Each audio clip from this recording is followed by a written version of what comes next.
10 वर्षांपूर्वी पहिल्याच कॅबिनेट बैठकीत धनगर आरक्षणाचा निर्णय घेऊ असे आश्वासन देवेंद्र फडणवीस यांनी दिले, ते आज ताग्यात दिले नाही. 5 वर्षांपूर्वी 1000 कोटी निधी देऊ असे सांगितले, पण ते दिले नाही. भाजपात धनगर समाजाला किंमत नाही. ही निवडणूक सर्वांची आहे. भाजप हा पक्ष जाती धर्मात भांडण लावतो.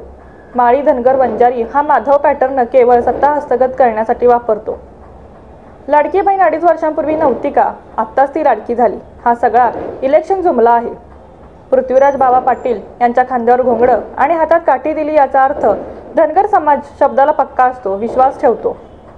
लवली सर्कल चौकात महाराणी अहिल्याबाई होळकर स्मारक करण्याचा शब्द आमदार गाडगे यांनी पाळला नाही.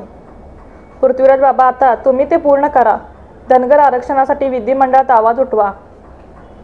पृथ्वीराज बाबा यांना आमदार करा, ते आपले प्रश्न सोडतील.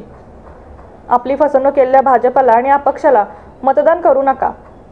यावेळी पृथ्वीराज पाटील यांनी महाराणी अहिल्याबाई होळकर यांचे थेट वंशज भूषणसिंह राजे सांगलीत माझ्या प्रचारात सहभागी झाले. त्यांचा पायगुण मला विजयी करणारा हा विश्वास आहे. आश्वासन देऊन फसवणूक केलेल्या भाजपला मत देऊ नका. त्यांना धडा शिकवा. 10 वर्षे मी काम करतोय, आता 5 वर्षे मला द्या.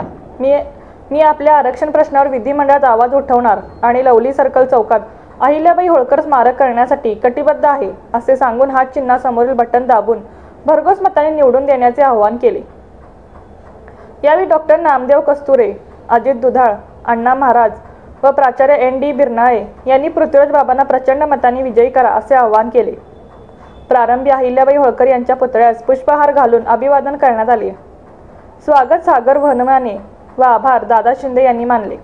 प्रशांत देशमुख, प्रकाश बन्ने, सुरेश बंडगर, अजित दुधाळ, डॉक्टर विक्रम कोळेकर, तानाजी वनमाने, अमोल गडदे, प्राचार्य ND बिरनाळे, संभाजी सरगर, AD पाटील, इलाई बारूदवाले, अप्पासाहेब पाटील व महाविकास आघाडीचे पदाधिकारी व कार्यकर्ते मोठ्या संख्येने उपस्थित होते.